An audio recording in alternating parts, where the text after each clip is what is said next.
ಹುಬ್ಬಳ್ಳಿಯಲ್ಲಿ ಮನೆಗೆ ನುಗ್ಗಿ ಚಾಕುವಿನಿಂದ ಹಲ್ಲೆ ನಡೆಸಿದ ಪುಢಾರಿಗಳು. ಪೊಲೀಸರ ನಿರ್ಲಕ್ಷ್ಯವೇ ಕಾರಣ ಎಂದು ಕುಟುಂಬಸ್ಥರ ಆರೋಪ. ಈ ಹಿಂದೆಯೇ ಹಲವು ಬಾರಿ ದೂರು ನೀಡಿದ್ರೂ ಕೂಡ ಟೌನ್ ಪೊಲೀಸ್ ಠಾಣೆ ಪೊಲೀಸರು ಸೂಕ್ತ ಕ್ರಮವನ್ನು ಕೈಗೊಂಡಿಲ್ಲ. ಅದರ ಪರಿಣಾಮವಾಗಿ ಇಂದು ಮನೆಗೆ ನುಗ್ಗಿ ಚಾಕುವಿನಿಂದ ಮಾರಣಾಂತಿಕ ಹಲ್ಲೆ ನಡೆದಿದೆ ಎಂದು ಆರೋಪಿಸಿ ಗಾಯಾಳುವಿನ ಕುಟುಂಬಸ್ಥರು ಪೊಲೀಸರ ವಿರುದ್ಧ ತೀವ್ರ ಆಕ್ರೋಶ ವ್ಯಕ್ತಪಡಿಸಿದ ಘಟನೆ ಹುಬ್ಬಳ್ಳಿಯ ಮಂಟೂರು ರಸ್ತೆಯ ಮೌಲಾಲಿ ಜೋಪಡಿಯಲ್ಲಿ ನಡೆದಿದೆ. ರೈಲ್ವೆ ಇಲಾಖೆಯ ಸಿಬ್ಬಂದಿಯಾಗಿರುವ 48 ವರ್ಷದ ಅಭಿಷೇಕ್ ವಿಕ್ಟರ್ ಪೌಲ್ ಅವರ ಮೇಲೆ ಮನೆಗೆ ನುಗ್ಗಿ ಚಾಕುವಿನಿಂದ ಹಲ್ಲೆ ನಡೆಸಲಾಗಿದೆ.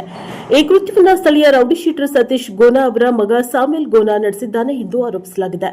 ಮಾಹಿತಿಯ ಪ್ರಕಾರ ಸತೀಶ್ ಗೋನಾ ಸಾಕಿದ್ದ ನಾಯಿಗಳು ಸ್ಥಳೀಯ ನಿವಾಸಿಗಳಿಗೆ ನಿರಂತರ ತೊಂದರೆಯನ್ನ ನೀಡುತ್ತಾ ಇದ್ವು. ಈ ಕುರಿತು ಅಭಿಷೇಕ್ ಪೌಲ್ ಪ್ರಶ್ನೆ ಮಾಡಿದ್ದರಿಂದ ಕಳೆದ ಹಲವು ತಿಂಗಳುಗಳಿಂದ ಇಬ್ಬರ ನಡುವೆ ಆಗಾಗ ವಾಗ್ವಾದ ಹಾಗೂ ತಕರಾರು ನಡೆಯುತ್ತಿತ್ತು.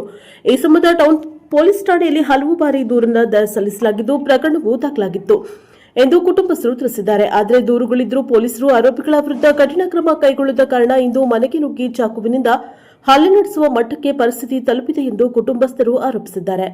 ಹಲ್ಲೆಯಲ್ಲಿ ಗಂಭೀರವಾಗಿ ಗಾಯಗೊಂಡ ಅಭಿಷೇಕ್ ವಿಕ್ಟರ್ ಪೌಲ್ ಅವರನ್ನ ಚಿಕಿತ್ಸೆಗಾಗಿ ಆಸ್ಪತ್ರೆಗೆ ದಾಖಲಿಸಲಾಗಿದ್ದು ಅವರ ಆರೋಗ್ಯದ ಕುರಿತು ವೈದ್ಯರು ನಿಗಾ ವಹಿಸಿದ್ದಾರೆ. ಘಟನೆಗೆ ಸಂಬಂಧಿಸಿದಂತೆ ಟೌನ್ ಪೊಲೀಸ್ ಠಾಣೆಯಲ್ಲಿ ಪ್ರಕರಣ ದಾಖಲಾಗಿದ್ದು ಆರೋಪಿಯ ಬಂಧನ ಹಾಗೂ ಮುಂದಿನ ಕ್ರಮಕ್ಕಾಗಿ ಪೊಲೀಸರು ತನಿಖೆಯನ್ನು ಮುಂದುವರೆಸಿದ್ದಾರೆ. ಕುಟುಂಬಸ್ಥರ ಆರೋಪಿಗಳ ವಿರುದ್ಧ ಕಠಿಣ ಕ್ರಮ ಕೈಗೊಳ್ಳಬೇಕು ಹಾಗೂ ಪೊಲೀಸರ ನಿರ್ಲಕ್ಷ್ಯದ ಬಗ್ಗೆಯೂ ತನಿಖೆ ನಡೆಸಬೇಕು ಎಂದು ಆಗ್ರಹಿಸಿದ್ದಾರೆ. Bureau report Santosh Medar, Prajaprabha TV, Dharwad. ಮನೆ ಪಕ್ಕದಲ್ಲೇ ಅವ್ನು ಹಿಂಗ್ ಬಂದು ಮೇಲೆ ಹೋಗಿ ಮಲಗಿದವನಿಗೆ ಟ್ಯಾಂಕ್ ಬೋರ್ಡ್ ಇಲ್ಲಾಗಿದ್ರೆ ಕಡಿಮೆ ಮಾಡೇವಿ ಮತ್ತೆ ಅಭಿಯಾನ ಮಾಡತ್ತಾರ. ಯಾಕೆ ನೀವು ಮತ್ತೆ ಗಾಂಜಾ ಸಿಗ್ತಿದ್ರು? ಮತ್ತೆ ಅದೇ ಮತ್ತೆ ಎಲ್ಲ ಕಡೆ ಇದೆ. ನಾನು ನನಗೆ ಸಾಕಷ್ಟು ಇಲ್ಲಿ ಹೋಗಿದ್ದಿದ್ರೆ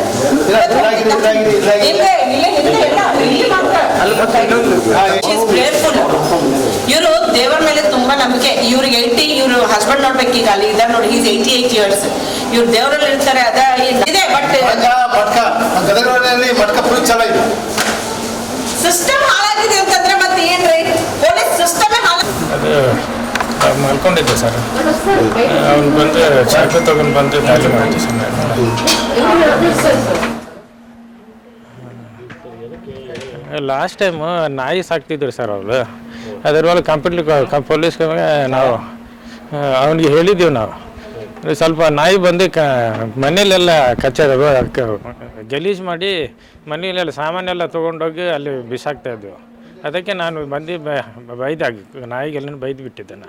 ಅವನು ಯಾಕೆ ಬೈತೀಯ, ಯಾಕೆ ಇದು ಮಾಡ್ತೀಯ ನಮ್ಮ ನಾಯಿಗಳನ್ನು ಅಂದರೆ ನಿಮ್ಮ ನಾಯಿ ನಿಮ್ಮ ಮನೆ ಕಡೆ ಹಿಡ್ಕೊ, ನಮ್ಮ ಮನೆ ಕಡೆ ಬಂದು ಯಾಕೆ ಗಲೀಜೆಲ್ಲ ಮಾಡಿಸ್ತಿ, ಅದನ್ನು ಮಾಡಿದ್ರೆ ಅದು ಏನು ಮಾಡಿದ್ರು ನೀವು ಏನು ಅನ್ಬಾರ್ದು, ಅದು ಕಚ್ಚಿದ್ರು ಕಟ್ಸ್ಕೋಬೇಕಂತ ನಾವು. ಮೂಗಜೀವಿ ಅದು ಏನು ಮಾಡಿದ್ರು ಏನು ಅನ್ಬಾರ್ದು. ನಾನು ದೊಡ್ಡ ಕಿಂಗ್ ಅಂತಾನೆ ಸರ್ ಅವ ಅಲ್ಲಿ. ಅವ ಗುಣ ಸತೀಶ್ ಅಂತೇಳಿ. ಅಂದಕ್ಕೂಲೆ ನಾನು ಲಾಸ್ಟ್ ಟೈಮ್ ಜಗಳಕ್ಕೆ ಬಂದಿದ್ದವ. ಅವ್ನು ರೌಡಿ ಸರ್. ಅವನು ಕೆಲಸ ಏನು ಗಾಂಜಾ. ಎರಡು ಸಲ ಅವನ ಮೇಲೆ ಪೊಲೀಸ್ ಕಂಪ್ಲೇಂಟ್ ಕೊಟ್ಟಿವಿ. ಪೊಲೀಸರು ಏನು ಆ್ಯಕ್ಷನ್ ತೊಗೊಂಗಿಲ್ಲ ಅವ್ರಿಗೆ. ಇವತ್ತು ಲಾಸ್ಟ್ ಟೈಮ್ ಪೊಲೀಸ್ ಕಂಪ್ಲೇಂಟ್ ಕೊಟ್ಟಿದ್ದೇವಲ್ಲ, ಅದಕ್ಕೆ ಅವನು ಇದು ಮಾಡಿ ಅವನಿಗೆ ಮತ್ತೆ ಇವತ್ತು ಅವನ ಮಗನ ಕಳ್ಸೀನಿ ನನ್ನ ಮೇಲೆ ಅವಾಗ ಅವನ ಮಗ ಮೇನ್ ಅವ್ರ ತಾಯಿ ಆಗ್ನೇಸ್ ಅಂತೇಳಿ ಚಾಕು ತೊಗೊಂಡು ಬಂದಿದ್ದೆ ಮೇಲೆ. ಯಾಕೇನು ಕೈ ಆ್ಯಕ್ಚುಲಿ ಹೊಟ್ಟಿಗೆ ಹಾಕ್ಲಿಕ್ಕೆ ನೋಡಿದೆ ನನ್ನ ಹಾರ್ಟ್ಗೆ. ನಾನು ಸ್ವಲ್ಪ ರಿಜಿಸ್ಟರ್ ಮಾಡಿಬಿಟ್ಟೆ ಅವನಿಗೆ. ಕೈಲಿಂದ ಇದು ಮಾಡ್ಲಿಕ್ಕೆ ಕೂಡಲೇ ಚಾಕು ತಂದು ಅಲ್ಲಿಗೆ ನಾನು ಅಲ್ಲಿ ಸ್ವಲ್ಪ ಅಡ್ಡಿತ್ತ ದಡ್ಡಂತ ಕಿಂದ ಬಿದ್ದ ಮೇಲೆ ಕೆಳಗಡೆ ಬಿಟ್ಬಿಟ್ಟೆ. ತಲೆ ಮೇಲೆ ಕೈ ಇದೆಲ್ಲ ಇಲ್ಲಿ ಸೈಡಿಗೆ ಇಲ್ಲಿ. ಅದಕ್ಕೆ ನಾನು ಗಟ್ಟಿ ಜೋರಾಗಿ ಕೂಗಾಗಿ ಬಿಟ್ಟು ಕೂಡಲೇ ಅವ ಪರಾರಾಗಲಿ. ಮನೆಗೆ ಬಂದವ. ನಾವು ಅವನಿಗೆ ಏನು ಮಾಡಿಲ್ಲ.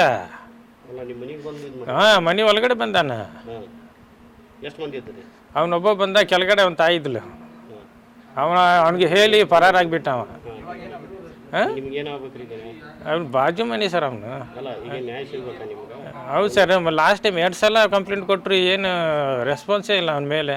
ಅವನಿಗೆಲ್ಲ ಎಲ್ಲರೂ ಹೆದರ್ತಾರೆ ನಮ್ಮ ಏರಿಯಾದಲ್ಲಿ. ಅವನಿಗೆ ಎಲ್ಲರೂ ಮನೆಗೆ ರಾತ್ರಿ ಎಲ್ಲರಿಗೆ ಧಮಕಿ ಕೊಡ್ತಾನೆ. ಎಲ್ಲರ ಮನೆಗೆ ಹೋಗಿ ಇದು ಮಾಡ್ತಾಯಿರ್ತಾನೆ ಅಲ್ಲಿ.